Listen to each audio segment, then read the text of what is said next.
Welcome back to the Crypto Clown World podcast. I am your host with the honks, Jason Bruce. It is the 13th of April 2024, and it is Sunday, and we have some crazy stuff going down. I have my co-host Christopher Lundy with me as always. How are you doing today, sir? Oh man, drinking from the fire hose. Like that's literal and figurative. Yeah. That's So a very good yeah. way to put it. I think everybody's taking a bath today. So, with that said, Oh yeah. I think geopolitics is going to take the forefront today, despite the fact that we did see a flash crash in Bitcoin. So, I'm going to hand it over to you, Chris. I know you've got a lot of stuff on the docket here to go over. Let's see what I'll you get got. through it as much as I can. Yeah, I'll try to keep it concise because there's just a daily deluge like every week these days. But you know, I will always bring relevant, hot off the press content to this podcast. So let's get started.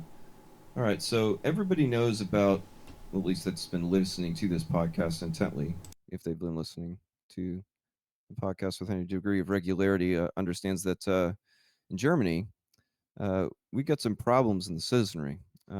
We've discussed deindustrialization. We've discussed energy crises inside of Germany, as well as problems with major manufacturers such as Mercedes Benz not able to do anything in terms of making vehicles.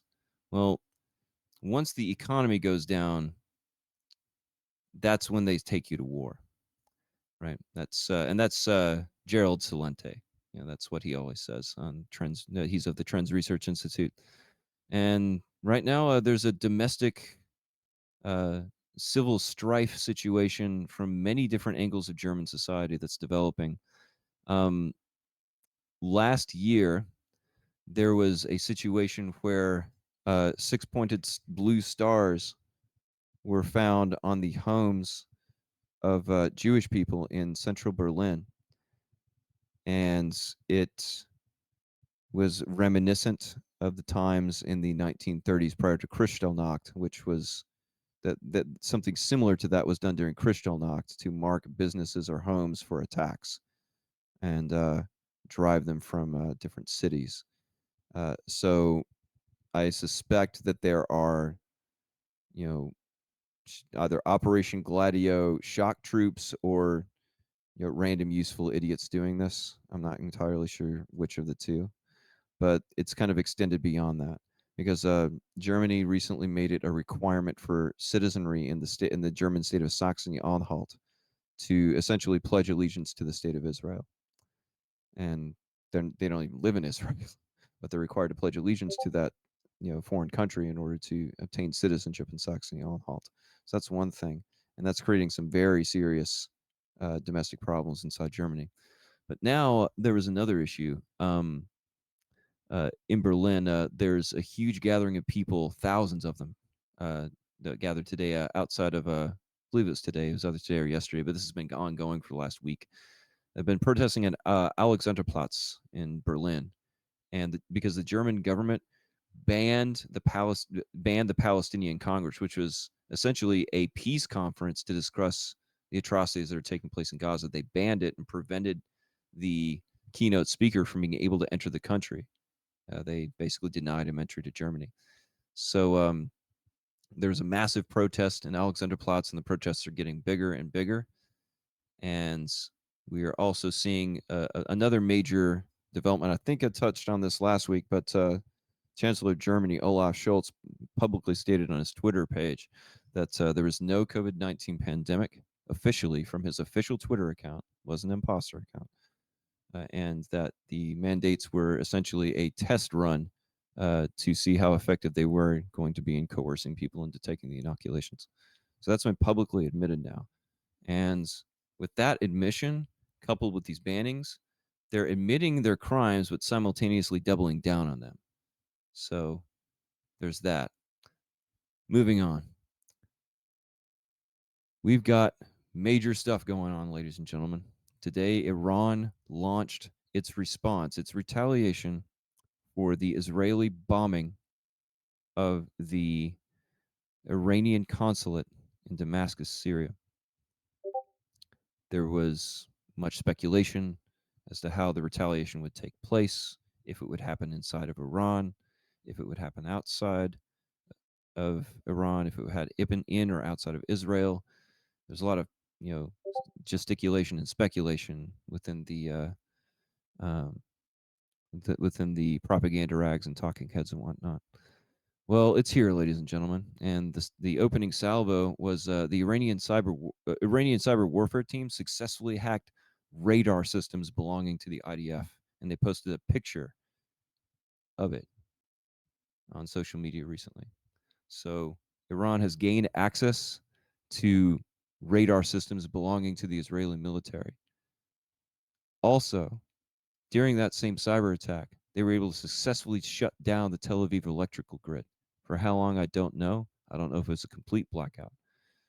As of right now, in both Haifa and Tel Aviv, in Haifa, there are panic runs on gas stations. People are queuing up in lines as long as 1 to 3 miles long to get fuel.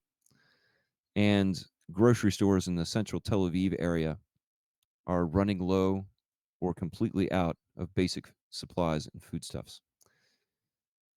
So, what else has happened today was, or this week, was Iran successfully hijacked a shipping vessel that departed from Dubai on its way to India, I believe, and it's a vessel that's owned by an Israeli billionaire, and they confiscated the vessel and redirected it into Iranian waters. And essentially, what this has done is it's a warning to Israel and Western countries that if they retaliate directly against Iran, they have the ability to shut down the Persian Gulf instantly, which means that all trade between West Asia and the rest of Europe and Russia, but mainly West Asia and the Caucasus regions, or Central Asian areas. Excuse me, not Caucasus, Central Asian. Israel would essentially be cut off from all of those trade routes, all of them, and they would have to only be able to import goods into the ports of Ashdod and Haifa. And Ashdod and Haifa have come under loitering munition attacks from drones launched from outside Israeli territory, both in the cities of Eilat, Ashdod, and Haifa. Now, the southernmost port is Eilat, and it's on the I believe it's it leads into the Red Sea, Suez Canal area. That's uh, Israel's port in that vicinity. The original name of the city prior to establishment of the state of Israel is called Al Rashrash. So it's commonly referred to as Al Rashrash in OSINT reports, in case anybody has confusion there. And something else happened. Massive electronic warfare instantly kicked in. And there's a site that's commonly used by investigative journalists, standard military folks, called Flight Radar 24. Flight Radar 24 is the most commonly used flight radar system, both by professional aviators, by investigative journalists, by political analysts, you name it, to look at and track aircraft throughout the world, including military aircraft. So it's out of service, which means that anybody that's relying upon that service is flying blind, quite literally. And the Israeli state has a plane that's analogous to Air Force One called the Wing of Zion. Now, the Wing of Zion has fled the country, and the reason for it is because the Wing of Zion is what's referred to as the Israeli Doomsday plane, and they did not want to risk that plane coming under bombardment or missile strikes. The last radar position that was shown on Flight Radar 24 prior to it crashing showed that the Wing of Zion was heading due west, just north of the coast of Egypt, flying over the Mediterranean Sea. Its destination is not known. I'm not going to speculate on that until we know where it lands. But Prime Minister Benjamin Netanyahu was not on the plane. A picture was released subsequently, showed him in a command bunker of some kind. But I encourage everyone to be very slow with your reporting, and if you make or with your reading of this.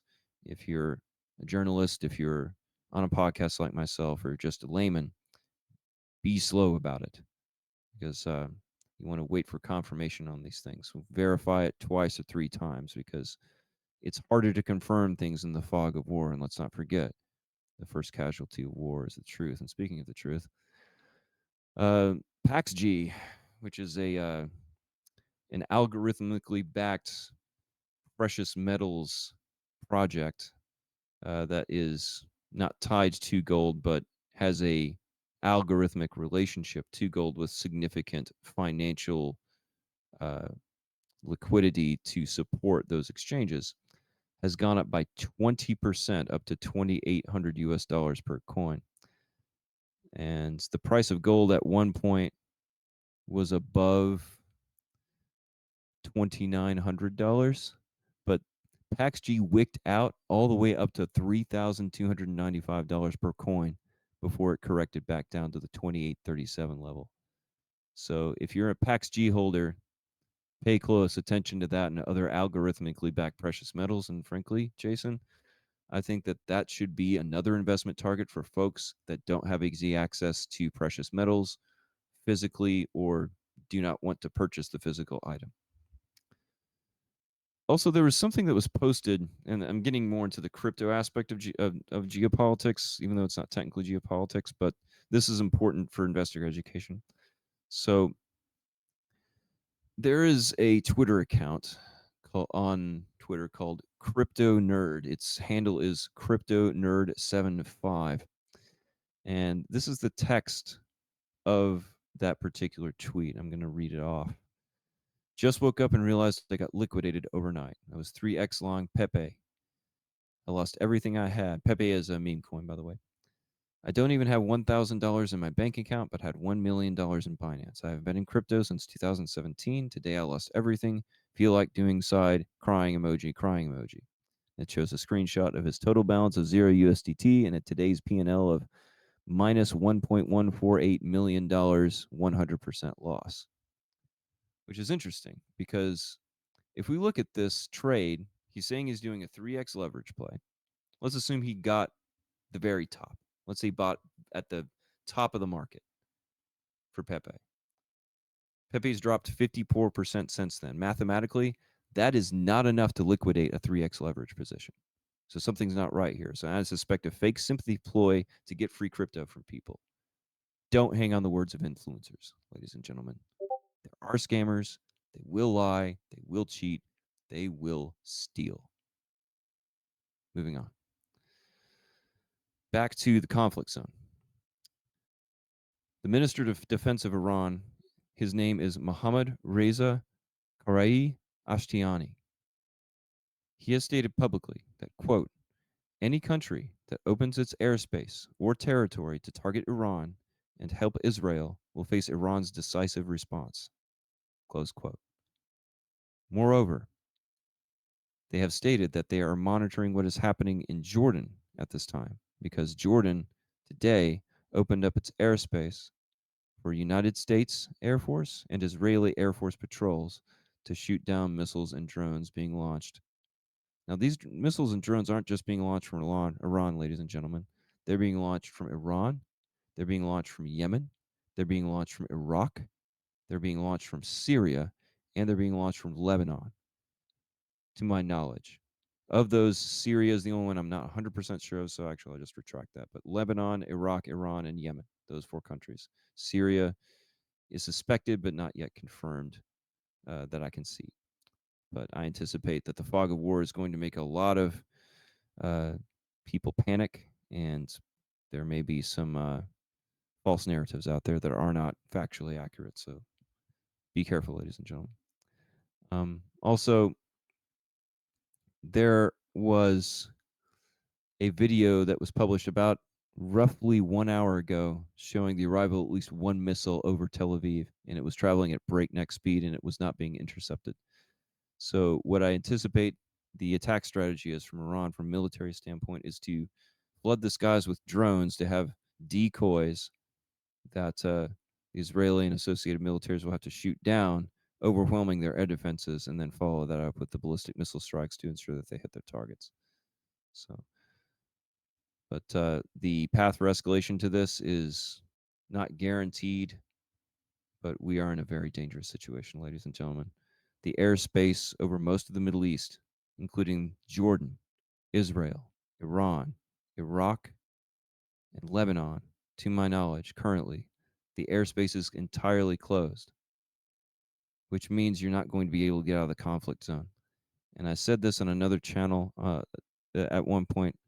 I stated that when you have, and this is in relation to the Finland situation, and I'm going to pivot to Finland. I know it's like, Chris, why are you talking about Finland, dude? It's like it's in a completely different area of the world. Everybody's freezing like crazy up there, and they got blonde hair, and there's jumping around in the forest. Like, no, guys, it's not what's going on in Finland. It's not like it's not Rivendell.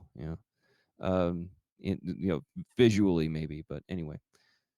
So we got a problem in Finland, and Finland closed their border with Russia permanently. They closed their border with Russia permanently several months ago. And subsequently, they have started barricading and fortifying their border with Russia, which means that Finland anticipates a Russian invasion at some point. And how are they going to provoke that invasion? Stay tuned. We don't know yet. But Finland has closed the border with Russia. Expect to see something there. Something else. Belarus has also sealed off its border to a certain extent, but it was actually the Ukrainians that sealed off their border with Belarus with concrete, tripwire, razor wire, all kinds of surveillance. There's no way physically or visually that they're going to be able to get in without any, issues. And the Belarusians aren't really interested in creating problems for themselves when they were pressed on it. It's like, we don't want to go to war with Ukraine. I don't know if they're telling the truth or not. It's questionable. But up until this point, they have been neutral in all of the conflicts. But they are staunch allies of Russia and did successfully push back an attempted coup in 2020 after the president of Belarus, Alexander Lukashenko, was offered a bribe by the World Economic Forum the size of $100 million to impose lockdowns, mandates, and the whole bit, and he refused. They came back with an offer 10 times higher. He refused again. And within about 2 weeks, there was a couple of revolution targeting for an ouster. So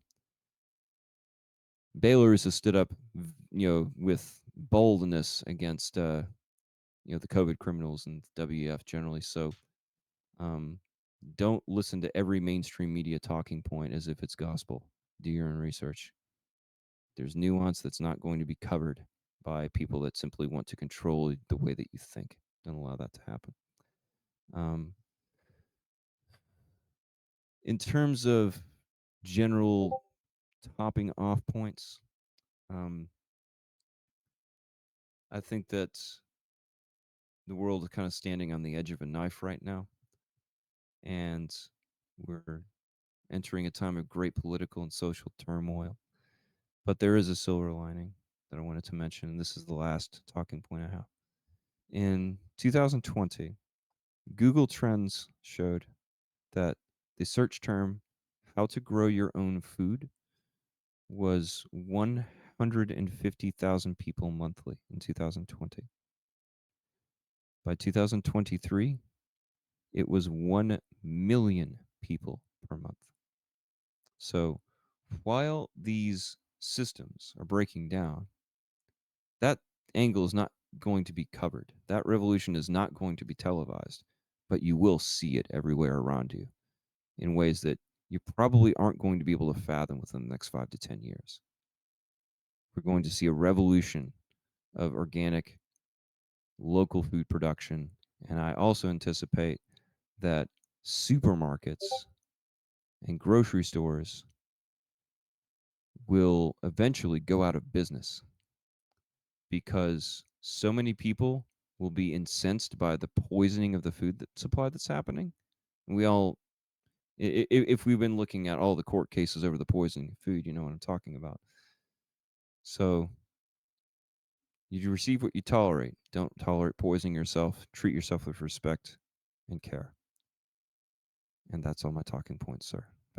Back over to you. Eye-opening as always, and that last one, definitely important. Make sure that you're cognizant of what you're putting in your body and how you're treating yourself. You know, Precisely. nothing wrong with spoiling yourself a little bit on the weekend, but in general, try to be good to yourself. And with that said, the markets haven't been very good to a lot of people today. It's just funny though. I'm trying to keep things in perspective a little bit here.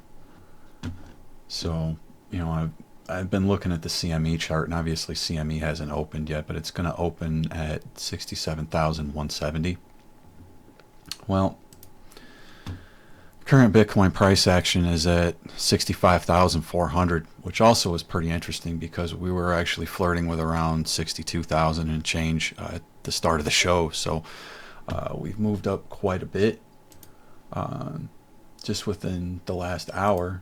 And if you take a look at the tail on that 4-hour candle, that thing is really screaming, and you can see that you've printed, 3 green 1-hour candles in a row now since we had kind of a capitulatory drop down to around the devil's level of $60,660 on Binance.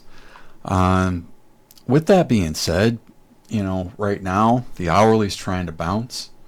But I am seeing a few things that are kind of interesting here that are throwing me off, both short and long term. So we're going to discuss that right now with the Bitcoin price action, see if we can make a little bit of sense of the markets with the tumultuous drop that we had today. So full stop, I got caught with my pants down this morning, literally was napping and got liquidated.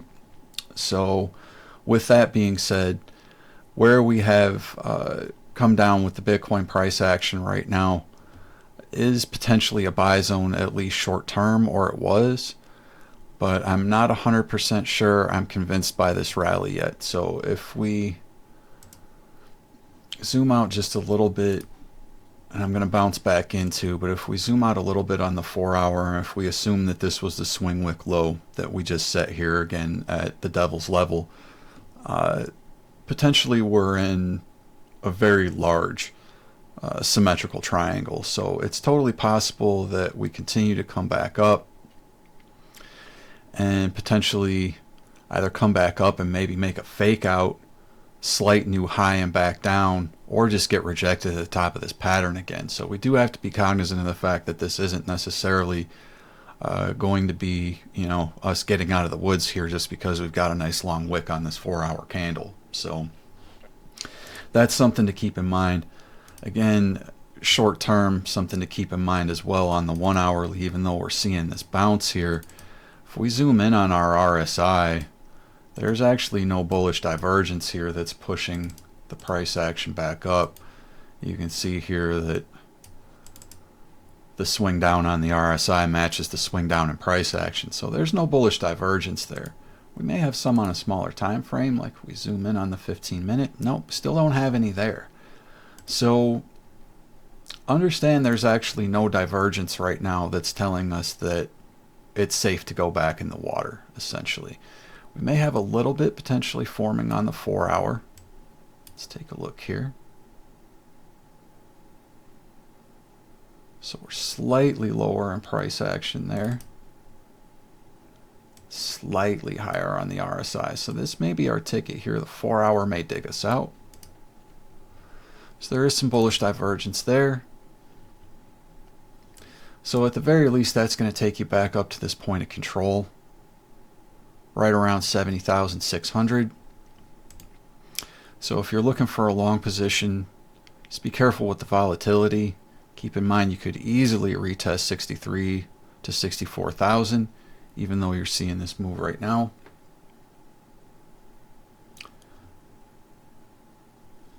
But I do like the wick on that candle. Generally, that's something that you would want to be looking for a long position on. But again, you're going to be looking for potential rejection either around this point of control or the top of this pattern. Point of control actually moved down a little bit as we zoomed out a little bit, so you get a dead cat around 67,000 as well. So be cognizant of that. This is not necessarily a bullish scenario here. Okay. Now when we zoom out, there's definitely a few things to keep in mind that are making me think this could actually get a lot uglier. And I'm just going to put it out there. I'm not saying this has to happen. And keep in mind, as always, nothing that's being said here should be construed as financial advice. Make sure you obtain a financial advisor, do your own due diligence and research before jumping into any investment, coin, project, or trade. But I am seeing a bearish divergence on the monthly chart. So we've come up and created a new high. This is starting to look like a potential tweezer top. You have a potential bend down on the stochastics. And what ended up happening here, I'm going to leave this line in there. It might look a little odd. But what ended up happening here is you have a much lower swing on the RSI, corresponding to a much higher swing on the RSI previously for the top of this pattern. Okay, so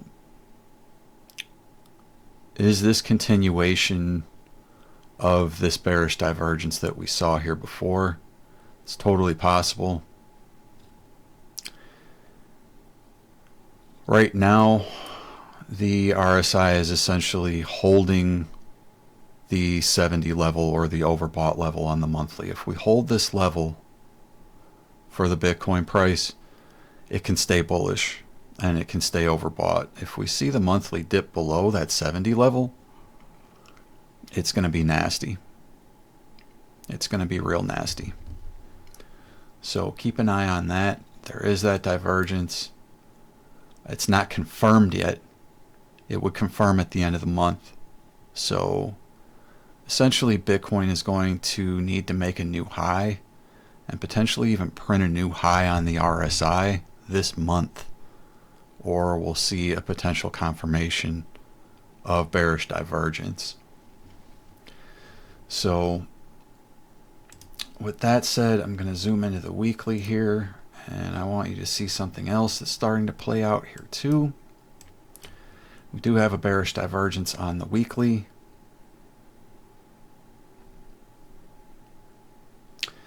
And this bearish divergence again is pushing the RSI down to close to the level of breaking this overbought territory. If we break the overbought territory, there is actually this green line of support. You can see we hit this green line of support just below that level when we had the last crash down, wick down after the initial hype of the ETF. So we're starting to see these events come in that are sort of playing with the price, but the trend hasn't necessarily been broken yet. So we do have to be cognizant of that. But something else to be aware of as well, on the weekly, stochastics have broken here, and they are now in a middling position pointing down, meaning at the very least we're going to check this 50 level or pretty close to it. We could potentially wave out like we did here, but usually when you get this sharp point down after you've been overbought for a time, you're going to come down and test the oversold levels. And if we get any more of a bend down on the Stokes, you're probably going to see the RSI bend down and break that 70 level. So if we break the 70 level on the weekly supports currently at the 21 MA around 52,000, 200 daily moving average at 46,000, and below that you could see a significant drop if there's a loss of support at this high volume node, which is right around 42 to 43,000. You could wick down to the 200 weekly. That's sitting at 33,000. And keep in mind there are gaps down there on CME. Let's take a quick look at some of the gaps that we might be seeing on the daily chart and see where we might possibly end up.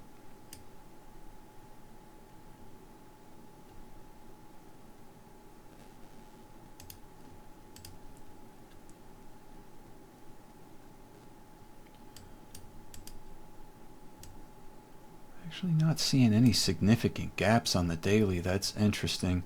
There's a little bit of one maybe right here around 48,000, which would be pretty strong support when it comes down to it.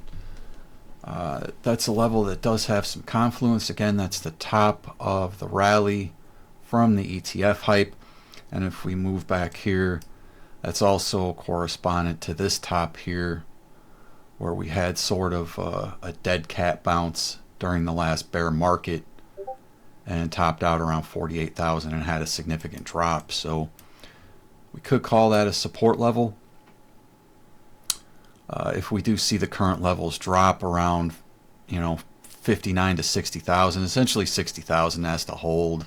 If you're seeing daily closure below 60,000, you're going to have to look out below. You're going to have volume gap down to at least this area around 53,000, 52,000. And then again, there's strong support at 48,000. If that breaks for any reason, you're testing these moving averages, as I said, 200 daily and 200 weekly. This just doesn't look strong in terms of the oscillators on the daily for CME. So we'll have to continue to see how that plays out. See if there's any gaps on like a 4-hour chart that we should be aware of. 4-hour actually has a nice gap down here. That was never fully filled. So that's down to about that 64 area. So you could probably expect that to fill for CME. Okay.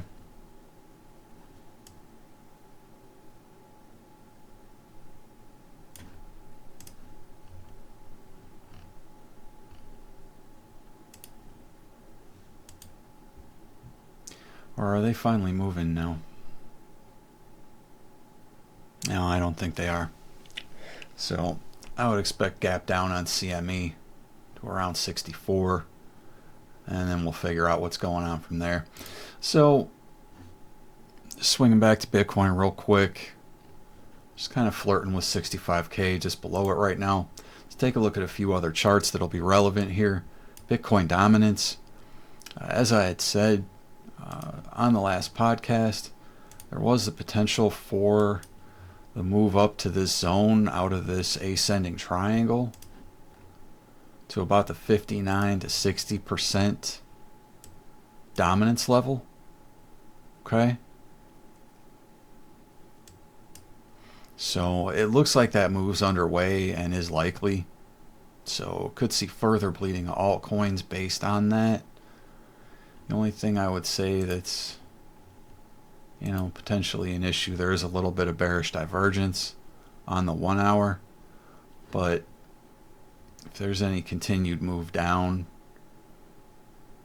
or even just a sell-off in altcoins, and a move over to Bitcoin based on some of the fear that we're potentially seeing in the market, well, stochastics are pointing down on the 1 hour. We may see a little bit of a consolidation before a little more of a move up. But something to keep in mind, this is the level that I'm looking at for Bitcoin dominance. I have been looking at that for quite a while, as I had said on the last podcast. So I'm going to bounce over to ETH. ETH on the 1 hour does have a nice bullish divergence, so it is bouncing from the level around 2850 and currently sitting at around 3050 at the time of recording here. We zoom out to the daily. It's essentially a wick down to what was the start of a lot of my chop and trading zones before the previous move up. So there is a high volume node here that kind of bounced off of around the 2900 level. There is 200 daily moving average sitting at around 2490, 200 weekly just below $2,000 for Ethereum. Further breakdown could test those levels and possibly lower. If we look at ETH BTC, it's potentially looking like a broken chart, unfortunately. And I say that unfortunately because You know, if you're holding altcoins or if you were looking for a potential rally in Ethereum, which I was looking for the possibility of that, but again,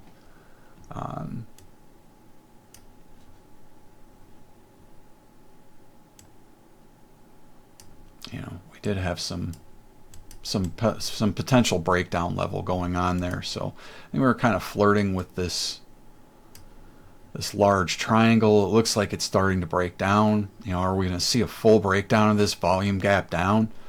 That would be pretty wild. We do have this POC down here at around 0.031 Satoshis, and that would represent like another 33% drop for Ethereum versus BTC. The RSI on the weekly is showing there is potential for that right now, so we'll see what happens.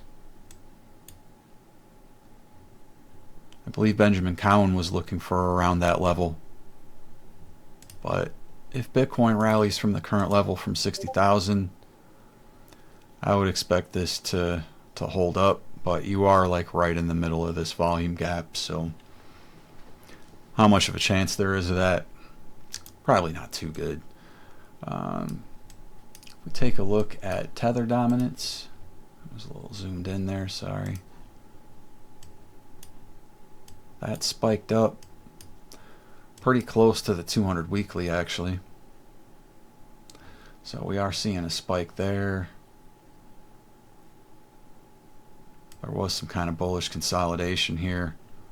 Higher lows and now higher highs. So swing out a little bit on tether dominance. Let's see if there's something like larger brewing there, or if we're at resistance, or where are we at here? Let's take a look at the weekly.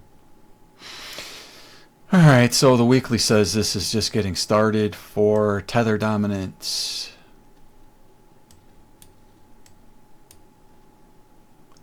You're probably going to come back up and test the POC here, or the bottom of this triangle. Let's see here.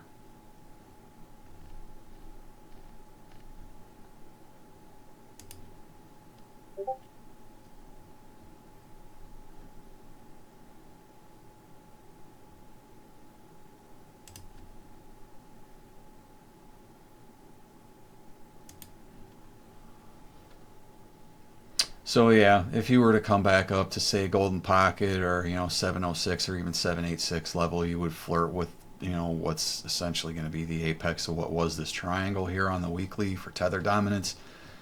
Stochastics and the RSI on the weekly are saying that we're just getting started with this dump.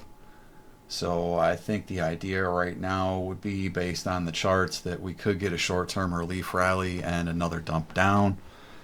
So be very careful with your bags right now, folks.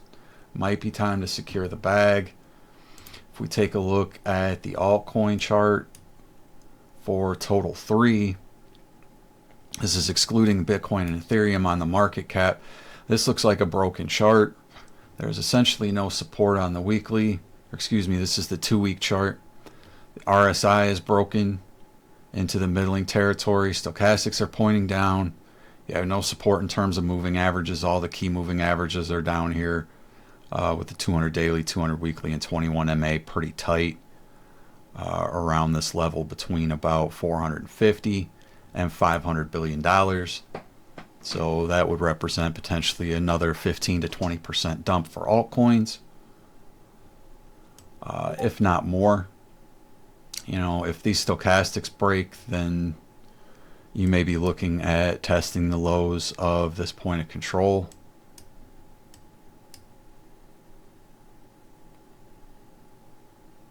Or at least the confluence of this previous range.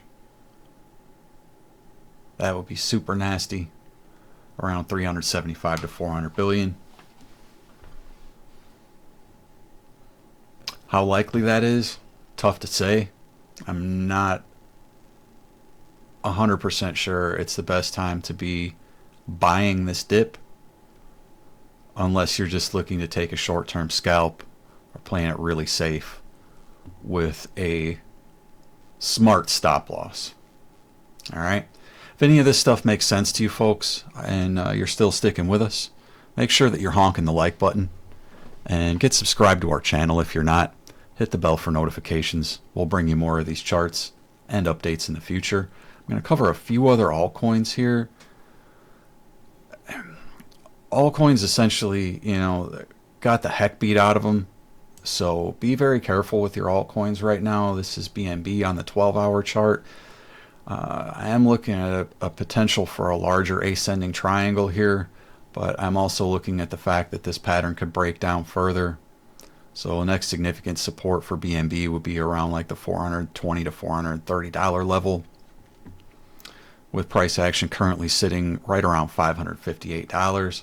I am still in a large leveraged long position, and again, I have a decision to make whether I want to completely vacate that position. I did take some profits actually before this crash happened, just because it felt right to take some profits. If you take profits in this market, you won't go broke. Jumping over to Pepe, we did talk about Pepe and a guy who potentially lost his ass just with 3x leverage. Again, folks, if you don't know what you're doing and you're playing with leverage, I wouldn't really recommend doing it. Even after years of trading, I still get stopped out and occasionally liquidated.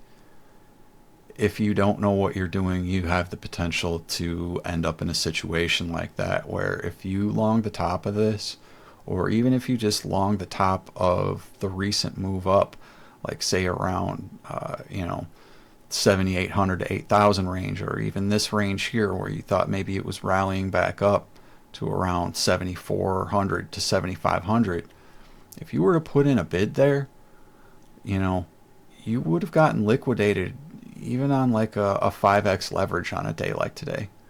So if you were 3x from the top, you got liquidated, and you got to make sure that you're not long in the top. So it's a tough situation. For me, I bought my Pepe down here.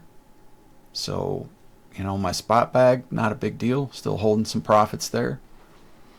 And I'll take a look at how the market's moving over the next few days to see if I want to take more profit there. Something I will say in terms of this daily chart, if we look at the full move here from the bottom all the way up to the top, we did have a golden pocket retrace and a wick just below to just above the 706 Fibonacci level.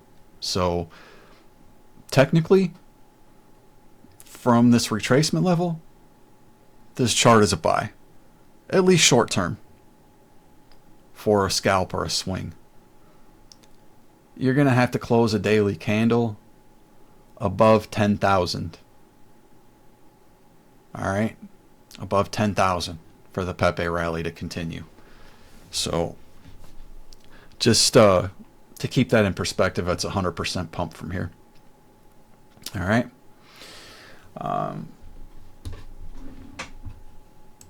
So it has to cover a few altcoins. Like I said, I'm going to take a look at Ondo real quick.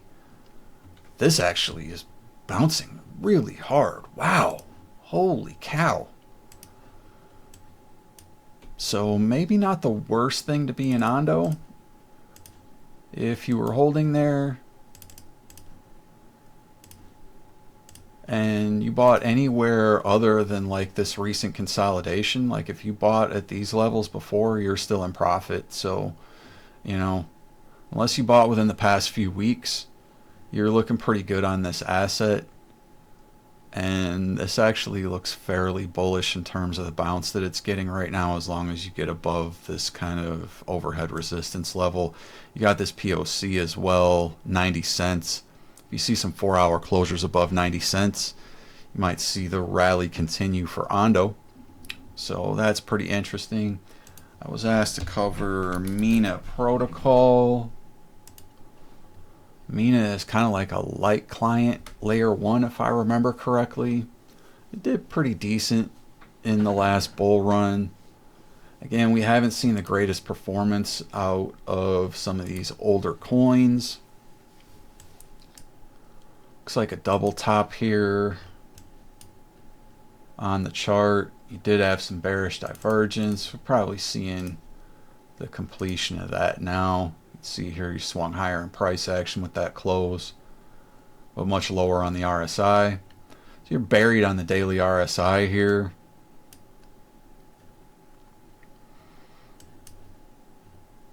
It's interesting seeing some of these charts because some of them are saying these are buy zones.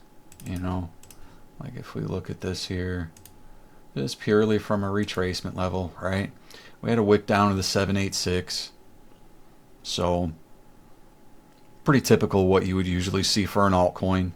You know, consolidation up here, volume gap down, wick to 786, and you'll have to kind of take it from there.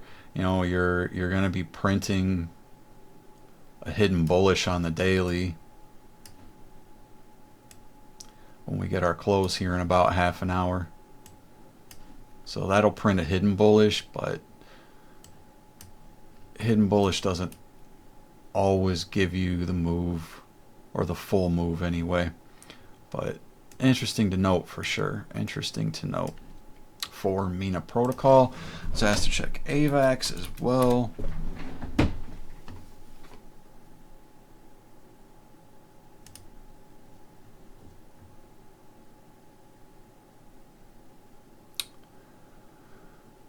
AVAX, I'm not seeing that daily divergence.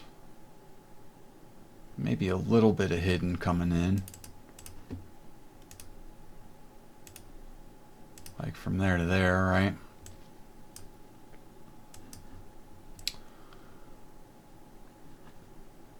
I mean, this could be like a double bottom formation for AVAX.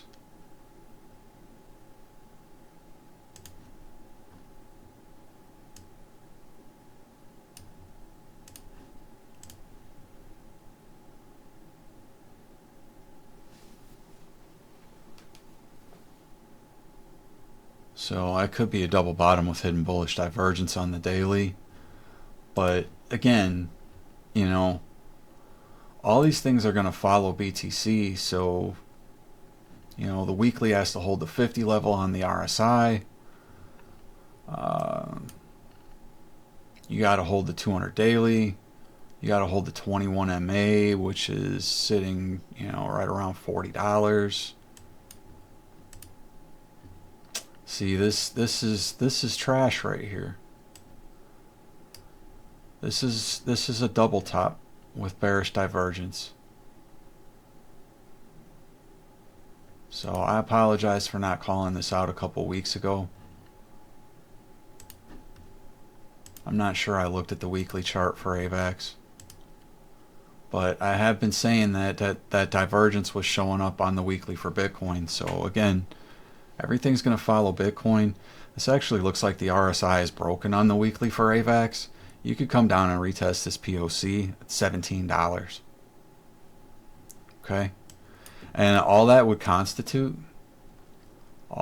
really constitute, folks. Sorry, I didn't have my log on there. I prefer to have the log on when we're zoomed out here. All that could constitute, if you were to come back down here, I know it seems wild, but that could just be breakout and retest of this pattern. So it would be, you know, significant buying opportunity if you were to come back down and retest this.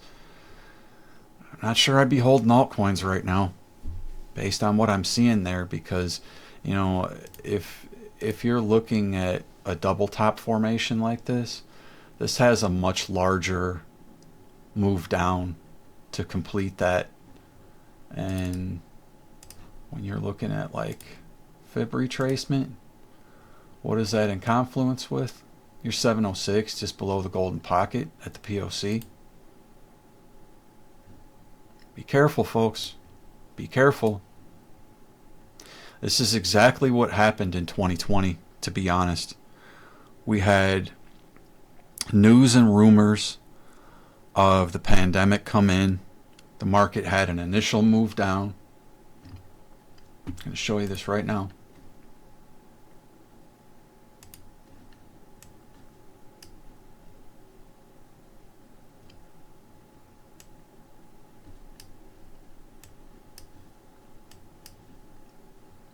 All right. We had the initial move down right here. So this was a move down below the 21 MA on the weekly, below the 200 daily. And we haven't even done that yet. Keep in mind, we haven't done that yet. But here's the 21 at 50,000. Here's the 200 daily at 45,000. People said that we would never go back below 60,000 or that we would never see this level or that level again. Folks, this is crypto. Technically, we could see 10K or even 3K. As ridiculous as that sounds, it is possible. I don't want to get too bearish right now, but I'm seeing signs that are telling me that there is a possibility that we need to get really bearish. And I really want to put it out there right now that folks should be protecting themselves at this point. Don't be overexposed. I'm not saying to sell your bags off into a huge red candle, but be aware we may be seeing a dead cat or a weak rally. If we come down and break the 200 daily and the 21 MA, you can see here that we would then test the 200 weekly. Alright, so that's sitting down here around like 33. If we were to wick just below it, there's significant support at 30. But keep in mind there is a CME gap and a significant one at 20K. So could we, wick below that to 20K? Yes, we could, because look how far we wicked below the 200 weekly the last time. If they're going to bring a black swan event, such as a world war, which is essentially what it sounds like is about to pop off in the Middle East, and we've heard about rumors of this for years. We know what the Zionist plan is, everything else. So with that said, with what the chart is telling us right now, there is a potential for a black swan event. I will say it again. There is a potential for a black swan event. A world war blowing up in the Middle East between Israel and Iran and said allies is a black swan event. Heads up, folks. Watch your bags. Be careful. That's all I can say right now. There's nothing saying that we have to see a huge crash down. We could consolidate sideways from here and hold the 60K level and break out to 100K. 85, 100K. Those are the next levels. Okay? So what I'm telling you right now is whichever way the market breaks, it's going to be significant. And this doesn't exactly look like what I would call bullish consolidation when you start to see these bearish divergences come in. You start to see the stochastics break on the weekly. You start to see it bend down on the monthly. I'm just telling people to be careful. I'm just telling you to watch your ass, people. Have a plan. Understand where we're at in this market cycle. Understand what happened 4 years ago. Understand the potential for what is happening right now.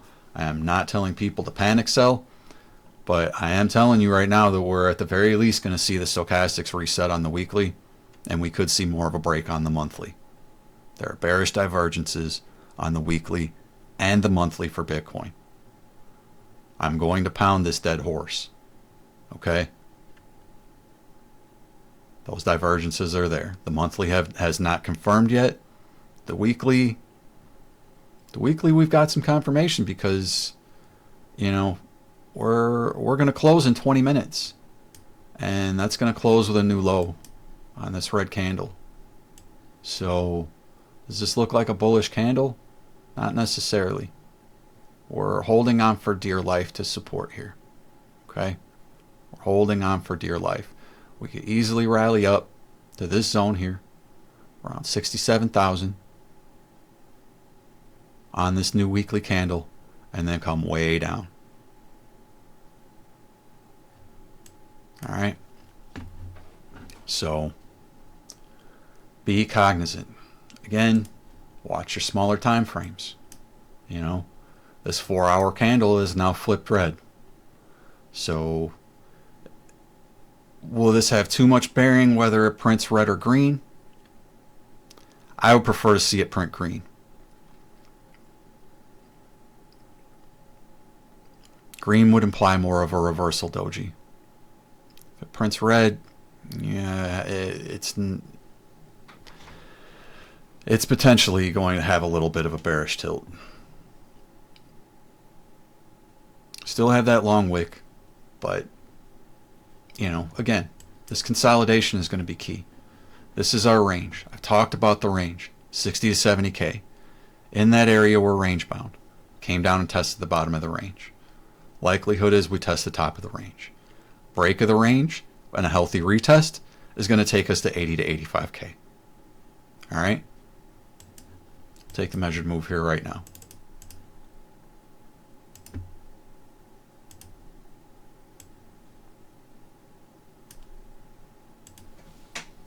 $86K would be the measured move out of that pattern to the upside.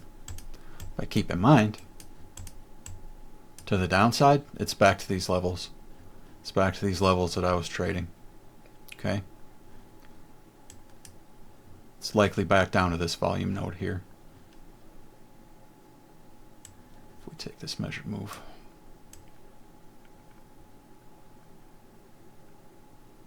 Now you can just take it to the wick. Technically, you're supposed to take it to the bottom of the pattern. But that would take you back down to the chop. 48,000. 48,000. So 48,000 is a potential landing zone. And that might even be just, like swing type of a, thing where you're just swinging down to hit the 200 daily and then choose a trend direction from there. You could see a weak bounce and more move down. So we may see more moves down. There's going to have to be a catalyst. The only thing I can say is that there will be significant support around that 48K because it is kind of the level where the ETF came in. So watch that 40 to 48K. If there's a break of that range, you're probably going to see another 50% dump and fill the gap down to 20K. It would be very likely. So be open-minded to these scenarios right now. Tell yourself, you have no idea what Bitcoin is going to do. Have a plan for both scenarios. All right. So the dominance is coming back down a little bit. I did say that would cool off a little bit based on this bearish divergence. So with that, as far as like what the tether dominance is doing, that's trying to push up again and test this 200 weekly and 200 daily. So watch your bags, folks. Watch your bags. That's probably going to be about the most important thing that I could leave you with. Keep in mind too, in these types of times with volatility, precious metals are a little more of a safe haven than crypto from the volatility. You can expose yourself to these and still get long-term gains. The 3-month chart for gold is looking extremely bullish. We did cover that last week. The weekly chart for silver is looking extremely bullish. We've got a breakout there. Okay. That's a really nice pennant, actually. And all you silver bugs will be very pleased, I'm sure, with the idea of a $62 silver. And that could play out actually as soon as next year. So exposure to precious metals, as Chris kind of highlighted with the PAX G thing, is not the worst idea right now. It is a hedge against the volatility of crypto and the rest of the markets. And it does look to actually be breaking out. So, we could potentially see some retest of these levels, $25. But this looks pretty good to me for silver. And just to take a look at oil as well, this is pushing up to the top of this pattern. I'm a little bit concerned with potential weekly bullish divergence, or bearish divergence, excuse me, that's possibly printing there. But this triangle to me is made to break out, so we could see the opposite reaction of what we saw in 2020 with oil, where it may break up. We'll have to see how that continues to play out. I'm not sure how they would force, another crash in oil at this point with a crash of the rest of the market. If you're talking about, closing the Middle East, Persian Gulf trade routes, that's going to really hamper the flow of oil, and I would expect a significant spike in price. So just keep in mind the conditions that we're in right now. You could see risk-on assets sell off and certain assets pump based on geopolitical conditions, gold and oil, silver specifically, as I just highlighted there. I'm going to cover the DXY real quick, just to highlight this as well. It looks like there may be a flight to the dollar here too. It's really odd because we had the middling of this consolidation here, like right in the middle of this larger parallel channel on the monthly chart, this parallel uptrend channel, and a lot of folks thought that the DXY was cooked. And we did have this bearish divergence here, which started our rally for BTC. But unfortunately, what we're seeing now is that the DXY may actually have bottomed on this move back in December of last year, even wicked down a little lower back in July of last year. So, it could be that this was just consolidation here, because for whatever reason, we never retested the bottom of this pattern, never retested the 200 weekly on this drop. And now, folks, the price is broken out on the monthly above the 21 MA and above the 200 daily, actually with a clean monthly bounce off the 200 daily moving average. That's actually really bullish for the DXY. So it tells me there's going to be a huge sell-off in risk-on assets, stocks, crypto, and everything else. So watch your bags, folks. This, honestly was really unexpected. If we look at this here, what was happening, there was rejection at the 21 MA, after a move down below the 200 daily. The idea was that you would at least come back down and test the 200 weekly, potentially move sideways and test the bottom of this pattern. It just never happened. It never materialized, and here we are. People are selling off. They've sold this rally. They've sold this rally at the top, folks. So how far this is going to get manipulated now is anybody's guess. But when you take a look at this, if you're really actually going to gravitate to the top of this pattern, if this was kind of, just a consolidation and it hasn't completed yet, you're possibly looking at some much higher levels, at least a new all-time high for DXY, potentially 120 to even 130, So that would be a brutal sell-off. And crypto, stocks, and everything else. And I think people probably would not be looking for that. And it could hurt a lot of people. So let's be very careful, folks. Let's be very careful. Take a look at the wick on that PAX G. That's the perp contract on daily.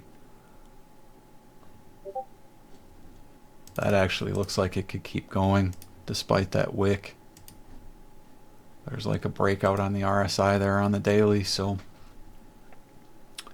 something to keep an eye on there too. But I'm going to leave you with BTC, folks.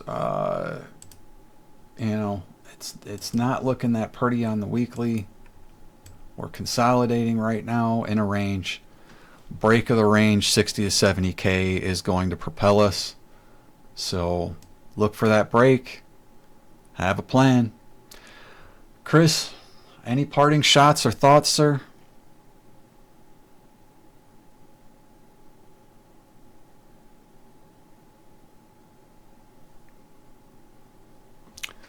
Not sure if Chris is still with me here or not. With that said, I am. Hey, there he is. There was an issue with the muting. My apologies. There he is. I need to be more on point with that. Yeah. I can stare at your charts and think about what I'm going to say very carefully sometimes. So forgive me if I take 5 or 6 seconds. My apologies. No worries. Anyway, when I was looking at the DXY chart, hitting a new all-time high. Now, many people look at that chart and say that, this is an index of purchasing power. It's not. It's just an index of how many dollars are or are not in the markets. For sure. That's spot on. Right. Yeah. So if you see this break all-time high, that's not good for the U.S. dollar.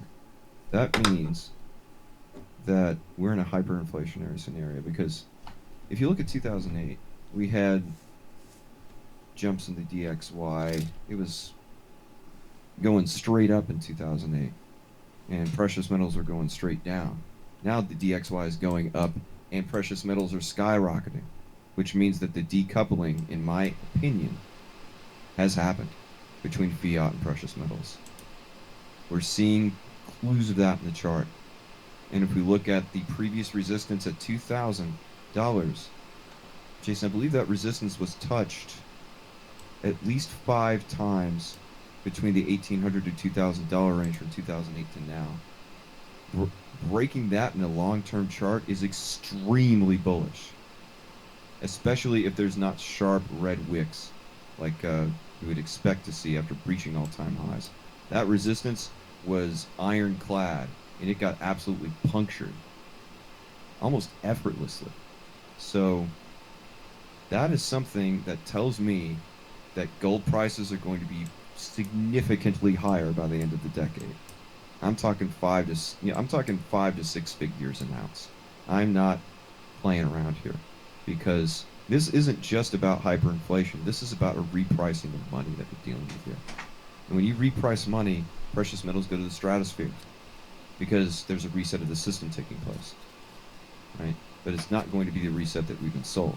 It's going to be return to sound money. And gold, Yeah, and the other thing being, stated, gold and silver, as Tom Longo has stated, will re-enter the marketplace, but not without a fight. yeah, they have to exponentially print more money every time. So it's always going to be, by a factor of whatever. So, the idea of 5-digit gold is very realistic. It is beyond realistic. It should have been 5 digits a decade ago. That's also probably true, yeah. And I always reference the Goldman Sachs and J.P. Morgan traders, specifically J.P. Morgan, I believe, that was the lion's share, because they control the COMEX, silver stocks, pretty much all of it. At the time they did, at least. And they went to prison for market manipulation in precious metals markets. But they were just sending rinky-dink traders, right? They weren't sending Jamie Dimon to prison. They were sending his acolytes that were somewhere 20 floors below the C-suite. Right. So, the guy that farted downwind, and they gave him the stink eye and pushed him out. So it's always the little guy that takes the fall. And let's not forget the human trafficking investigations. So back to gold and silver. When money is repriced, I anticipate that we will see, silver and gold, at least domestically in the United States. There are clear and concerted efforts, especially in the state of Tennessee, to remonetize gold and silver. How successful they will be is hard to say, because we've deindustrialized the country exponentially in the last 40 years in the United States of America. We don't have a productive base to just put all that stuff back out there unless, there's a severe power structure change, and we find where all of our gold and silver was secreted away after it was taken out of circulation in 1933 and 1965, respectively. It's interesting that it was almost 33 years apart between those two events. Very interesting. So don't forget about precious metals. The days of buying silver at $12 to watch it go to 20 and back to 12 and endless ping pong are over.